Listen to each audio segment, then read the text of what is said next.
Hi, Charles SirBookSage here with my top 5 reads of 2020. Now, if you saw my 2020 Booktube year in review, you would have seen that I had 10 5-star reads, but I mentioned that 2 of my top 5 reads of the year were 4 stars, not 5 stars, and that I would explain in this video how in the world do 4 stars top 5 stars for my top 5 books of the year. Let's get started, and as I go through, you'll see my explanation. Number 5 on my list is actually the first book I read in 2020, and that's The Grace Keepers by Kirsty Logan. Now, this is a 4-star book. The Grace Keepers follows 2 main characters. You have North, who's a young woman who is part of this traveling circus, and she does this act with this bear, which is a pretty dangerous act, but she seems to have some sort of ability to keep the bear calm and just kind of keep it from like losing control. And one interesting thing about the circus and this general world the story takes place in is that most people live on the water. To own actual land and a house on land is a very rare thing. This is a traveling circus on the sea, and there's the big boat, the main boat, where they perform their circus acts for crowds, and then there's all these small boats, and they're all kind of all tethered together. So it's this like traveling archipelago on the water. North's chapters, again, follow her and her story with her bear, and you get to see the circus and kind of all the inner politics that are going on there. This circus life is beginning to fracture, and there's a lot of like resentment and things going on because of changes that have been made. Half the story is North and her journey and her figuring out what she wants to do and where she wants to go. And the other main character is Calendish, and Calendish is the Grace Keeper. And the Grace Keepers are people who, people bring their dead to the Grace Keeper. And the Grace Keeper performs this sort of ceremony. A cage, and they put a bird in a cage, and when the bird dies, it signifies that the soul of the departed has traveled and it's moved on to the next plane or whatever. And Calendish lives by herself, and she lives a very isolated life, partly because she's a Grace Keeper, but in part because she basically has a secret. She isn't really who she seems, and that really has a big impact on her personality and how she interacts with people. And obviously circumstances happen that ends up bringing the circus to Calendish, and North and Calendish meet, and there's a strong connection there, and both women are different after meeting, and it's then everything that goes from there. And now, Kirsty Logan's writing is just absolutely beautiful. The words just flow across the page and carry you with them, and there's like an ethereal, mystical quality to her writing as well. And the reason this is on my list, even though it's 4 stars, is because this is a book that stayed with me the whole year. It's still with me here. It's like sitting in here, and it hasn't gone away. And I think about it often. And it's a book I know I'm going to be rereading multiple times. Now, the reason it's a 4-star instead of a 5-star is there's just one little section of the book where Calendish leaves her sort of like Grace Keeper place, and she's traveling on this small little boat with this, he's like a minor character who's sort of I guess he's kind of a mailman or a messenger. And he like travels all across all these like communities, delivering messages back and forth. And you basically pay him to take messages to people. And Calendish convinces him to bring her, because she has some unfinished business with her mother and her family she needs to take care of before she's ready to take that next step. And it's just that little part of the book with her in the boat with the guy, because he's not really a likable character. That went on just a little too long, but it's understandable because while everything's happening with North and the circus, the author has to find a way to maneuver the 2 characters back together again. And this boat journey of Calendish's is part of it. But that's it. That's like my only real quibble with the book, is that one little section just went on a little too long for my taste. But I thoroughly enjoyed it. I also read The Gloaming by Kirsty Logan to finish off the year. Absolutely loved that as well. A lot of similar feels to it. I just thought The Grace Keeper was a little better personally. That's one of the 2 reasons why a 4-star is on this list over some 5 stars. There's a second reason why as well, and I'll get to that in another minute or 2. But for now, it's number 4 on the list, which is my second 4-star book, and that is Trail of Lightning by Rebecca Roanhorse. Now, this is the first novel in her, I think, 6th World series. There's 2 novels out so far, and I think there's 2 more coming. Now, I had no idea. I just heard like 2 days ago that there's apparently some controversy surrounding Rebecca Roanhorse as a writer, an author, because Trail of Lightning takes place in a post-apocalyptic North America. There really is no United States anymore. What was a Navajo reservation is now part of this territory. I believe it's called a Dinite, and it's mainly Navajo who live there. The story takes place pretty much in that Dinite territory. Now, the author, however, is not Navajo, so I think that may be where some of the controversy. I just heard another booktuber mention that there was some controversy. I haven't looked it up yet. I just heard it the other day. This story follows Maggie. She's a monster hunter. She basically hunts supernatural monsters. And she's hired by this small town to try to rescue a little girl who was kidnapped by one of these sort of supernatural predators. She goes in search for it and discovers that there's something far more dangerous happening here. That is not some random little monster that she usually encounters. This is something far deadlier. And it's an indication that there's some like dark witchcraft at work and somebody's up to something that's going to be catastrophic. So she then goes back to the actual reservation to like her old mentor and enlists some aid to begin hunting down and trying to figure out what's going on and who's behind it. One of the things I loved about this book is there's a lot of, I guess, Navajo like terminology and language in it, and the author doesn't stop and take the time to like intro dump what these things mean. You can just kind of like infer from the story itself kind of what the meanings are. And it's up to you and me to look them up and learn more about them if you want, which I actually did. One of the things that I liked about this book was it pushed me to go online and actually start learning about Navajo culture. Because, you hear about, different indigenous tribes and everything, but you don't really know much about them. So it's actually led me to start doing research on Navajo. Even if there's some controversy surrounding her not being Navajo herself, her book has pushed me in that direction to start learning more about that culture. And my only gripe, which is what puts this as a 4-star, is that one of the major plot points, it's like you blink and you missed. It's tied up, just like in an instant. That was like my main quibble. And one of the main reasons it would be a 4-star was that. It was just way too fast. And I understand certain things, they're going to be quick. But this was like, if you've ever seen the Doctor Who episode Blink, it's like that fast. You blink and whoa, it's done. So that was it. That's my only gripe, which is why it's a 4-star. But again, on the list, because it was different, it was exciting. I read the second book as well. Really looking forward. It's Rebecca Roanhorse to me is now a new author that I'm going to be getting her books. She's becoming like an automatic buy for me. Can't wait to read Black Sun this year.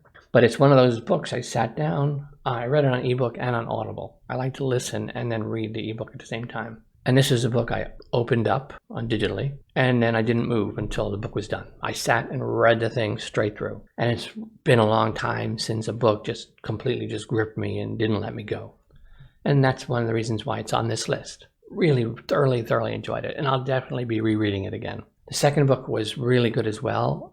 I don't think it was as good as the first book, but I really did enjoy it too. Those are my 2 4-star reads. And my second reason why they're on this list over some of the 5 stars is some of the 5-star reads are 5 stars in the context of the series. Like I'm reading the Honor Harrington space opera series. It's like 16 books, the main series. I think it might be book 4 I gave 5 stars to. Now, if that was just a standalone book by itself and that was the only Honor Harrington book, would I give it 5 stars? No, probably not. But in the context of the series with the preceding books leading up to that story and everything that comes forward with those books, it makes that a Honor Harrington 5-star book. So that's one of the reasons why some of those are not on this list and these 4 stars are. Now, there is one exception to that 5-star as part of a series book, and that's going to be my number 2 book, but we'll get to that. Now we come to number 3 on my list. I'm not the type of person who makes those 5-star prediction reviews. I love watching them when other people make them, but I've never made one. If I were to have made one in the past, this book would have been on that list, and that is Lagoon by Nnedi Okorafor. Now, I'm a huge Nnedi Okorafor fan. Who Fears Death has long been my favorite novel of hers. And I've had a whole bunch of other books that I've been holding off reading, waiting to do this Okoratober reading project, which for the past few years I meant to do and just never got to. 2020, I finally got to it. And so October 2020, I did my Okoratober. It actually went all the way through November as well. And that is where I finally got around to a whole bunch of her works that I've been saving for that opportunity. Lagoon was one of them. Now, for some reason, the very first time when I was looking up Nnedi's works years ago, when I saw Lagoon, it just leapt out at the page, leapt out at me. And this book screamed, you have to read me. And I've been really, really anticipating it ever since. Now, you know when you're like building up a book in your mind and you finally get to it, and sometimes it doesn't live up to your expectations at all, but then those few times, magic times it does, this is one of those times it does for me. Lagoon is an alien first contact story, and one of my favorite things about Nnedi Okorafor is she does the unexpected. And usually alien first contact, you have an alien ship. If it's not a War of the Worlds or Signs invasion kind of story, but a reaching out to humanity to establish a relationship in the universe kind of story, it's usually the ships come down, humans are like, okay, what's going on? They figure out how to communicate with each other. What I love about this, and this isn't a spoiler because it's like the opening page pretty much, is the actual first contact here is between the aliens and marine life, because the ship comes down and settles in the water off of Lagos in Nigeria and then submerges. So its actual first contact is with the marine life. And the changes that these aliens are going to bring to Earth begin in the water. And you see that happening right at the beginning of the book. And that has its own repercussions to the story.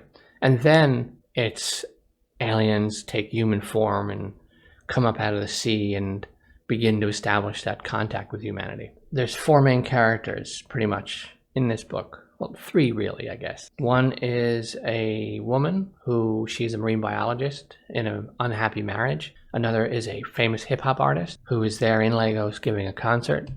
And the third is a very disgruntled Nigerian soldier who is, I guess, technically AWOL. And circumstances find all 3 of them kind of converging at this particular night on this beach, right by the water there. And when the aliens decide, okay, they're coming up out of their ship, and this big kind of wave crashes, and they don't really know what happened, but stuff happens that you figure out later in the book. An alien comes ashore, takes human form, and she's the ambassador. And these were the 3 that were called and chosen by these aliens to be the human ambassadors, whether they want to be or not.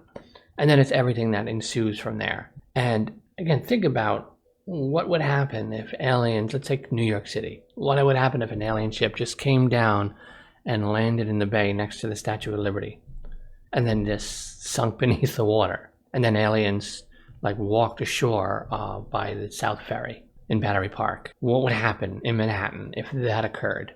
And that's kind of what happens in Lagos. It's just repercussions just ripple out throughout the whole city, and it breaks down society in some ways. It forms different groups and cults, and all sorts of things happen. And again, Nnedi does just completely unexpected things as a writer. And there are things that happen in this novel that never in a million years would I have ever thought that this is where this story would go. And I absolutely loved every moment of it.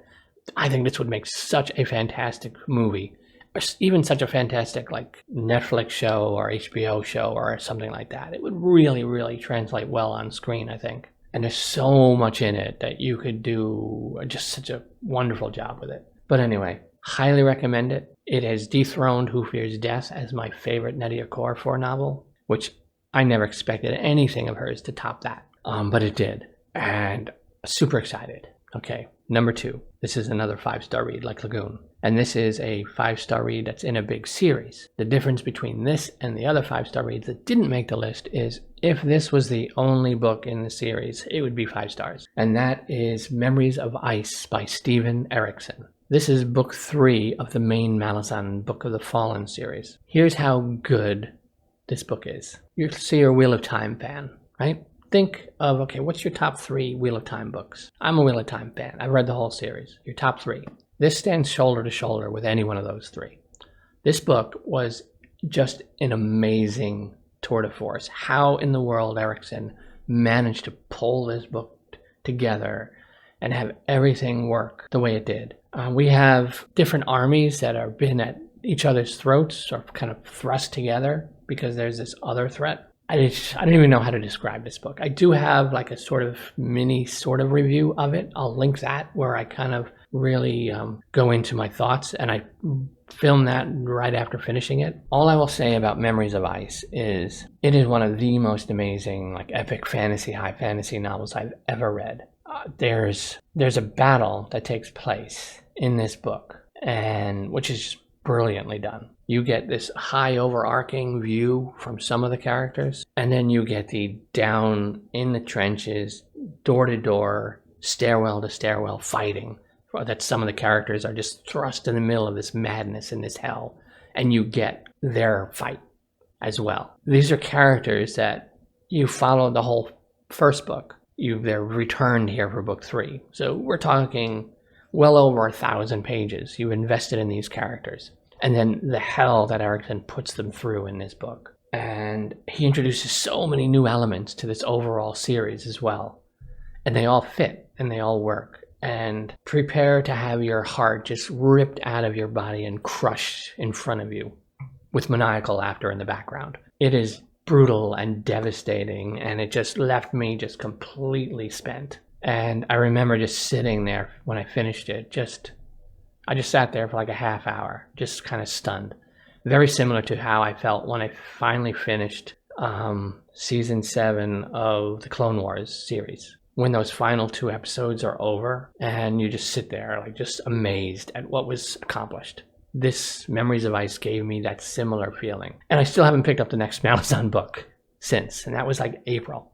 But now I'm ready. I've mourned. I've gotten over what happened in that book, and I'm ready to dive back in and continue through the series. But what an absolute amazing, amazing book. This book is worth the series alone. And it has Kruppa, one of the most fantastic characters ever created for a fantasy story ever. Kruppa is just chef's kiss as a character. And you have no idea who this strange, silly little round man is. Like, what is this guy's purpose and what is he doing? And he's just so annoying and so hysterical, and just there's a moment between him and Kaladin Brood, a character that is just it's just priceless. But anyway, enough about that. If you haven't read Malazan, again, I'm only 4 books in because I'm reading the side series with it. So I've read 3 of the main ones and the first one of the side series. I'm only that far into like 16 books, but already must read series if you like big, sprawling, like epic fantasy, high fantasy stuff. And even now thinking about it, I can feel that like ache for what happened in that book. Just incredible. Okay, my top read, my number 1 read of 2020 was actually a debut novel. Again, a big shout out to Krista of the Bookish Porcupine. She's the one who basically turned me onto this book, and after watching her talk about it, I knew I had to read it. Same with, by the way, Trail of Lightning by Rebecca Roanhorse. That was Krista and Ashley of Don't Have a Degree in Reading. The 2 of them were what really compelled me to go pick up Trail of Lightning. But here, this one is Krista. Thank you very much, Krista, for turning me onto this book. My number 1 read of 2020 is Tristan Strong Punches a Hole in the Sky by Kwame Mbalia. I don't even know what to say about this book. Tristan is a young kid, young African-American kid. I think they live, is it Detroit or Chicago? I can't remember which city it is. He's just lost his best friend Eddie in a tragic accident. His father was a boxer, his grandfather was a boxer, completely distraught, in pain mentally, in mourning, and he's thrust into his first boxing match and he loses. So his whole world's been turned upside down. All he has left of his friend Eddie is Eddie's notebook, where Eddie used to write all these fantastical stories down. So his parents decide to ship him off to the grandparents in Alabama to teach him some work ethic and all that stuff. So off Tristan goes to Alabama to stay with his grandparents, and a funny thing happens while he's there. In the middle of the night, some strange little creature sneaks into his bedroom and steals Eddie's journal. And Tristan wakes up in the middle of this and chases the creature. all the way into, like, there's this sort of like forest off the property, and there's what's known as a bottle tree, and it's a tree that it's for myth and legend, you trap like evil spirits in there and you keep them trapped there. The creature with the book, who turns out to be Gum Baby, just my favorite character of the whole story. And I mentioned Kruppa from Memories of Ice. Gum Baby's probably my second favorite character in a fantasy book I've read all year. If only there's some alternate dimension where Kruppa and Gum Baby could meet and have a conversation. That would just be... the cosmos would probably explode if those two tried to sit down and talk to each other. But anyway, Tristan, again, he's full of anger. This is all he has left of Eddie, and he's filled with anger and rage, and he punches the bottle tree and punches a hole in it. And down into the hole, Gum Baby goes with his journal, and down into the hole, Tristan goes after him. And then Tristan falls down and finds himself in this strange realm where there's rivers of fire and there's ships made of bones that are chasing people. And in this place, he discovers it's filled with like African American folk heroes and African legends and gods. And Tristan is dropped into the midst of them. There's John Henry, Brer Rabbit, there's High John, there's a whole vast group of other people. And they're being threatened, they're under attack. And what Tristan has done by punching a hole in the sort of top of their world has now accelerated whatever is going on, whatever this menace is. And it's taking and capturing and kidnapping people in their group, and they're slowly being hemmed in. And Tristan ends up joining them and trying to fight for them. And he's such a well-rounded, such a complete character. So just such great characterization in this kid, because you feel his uncertainty and his awkwardness as a teenager and the pain and trauma that he's going through, losing his best friend, letting his family down by losing his boxing match, and his anger issues and everything all wrapped up into one. And Kwame Mbalia does just such an amazing job writing this young kid. And this is another story where you're on the seat of your pants. You're going to laugh, you're going to cry, you're going to cheer. And it's just poignant and beautiful and exciting. And I can't find enough words to describe it. And Gum Baby, man. Zapatak. Gum Baby is just priceless. Absolutely priceless. Yeah, I don't want to give any of the story away. Let's just say, it's part quest, part journey, part mystery, trying to figure it out, and then Tristan basically trying to do what's right and fix the harm he's created. I know I'm going to be rereading this many, many times, and I cannot wait to read the next one. That's one of my most anticipated reads for 2021 is the next Tristan book, which I believe is Tristan Strong Destroys the World, I think it's called. So I'm really looking forward to reading that. If you have not read this, it's middle grade. I would never have even looked at it. Middle grade, I don't read middle grade. But Krista just was blown away by this book so much, and just listening to her talk about it, I had to get it. And I was blown away. And the moment I finished it and closed it, I knew this was my read of the year. This is my top read. There was nothing that was going to top that book in 2020. And I read it, I think, sort of mid-year, and it held up, and it's still my favorite read. One of my favorite reads I've had in a very, very long, long time. So I would highly, highly recommend it, even if it's not in your wheelbarrow. And the audiobook, also fantastic audiobook. The narrator did such a wonderful job bringing all these characters to life. And yeah, that is my top 5 reads for 2020. The Gracekeepers by Kirsty Logan, Trail of Lightning by Rebecca Roanhorse, Lagoon by Nydia Okorafor, Memories of Ice by Stephen Erickson, and Tristan Strong Punches a Hole in the Sky by Kwame Mbalia. 5 really fun reads, fantastic reads, in a reading year that was just one of my best reading years I've had in a long time. I hope you give any one of these books a chance if you've never read any of them. Highly recommend them all, though obviously Memories of Ice, you got books to read before that. Yeah, I was not disappointed at all, and I would reread any one of these books anytime. That's my top 5 of 2020. Let me know if you did a top 5 or top 10 or top 50 video, because there are people who read like 300 books.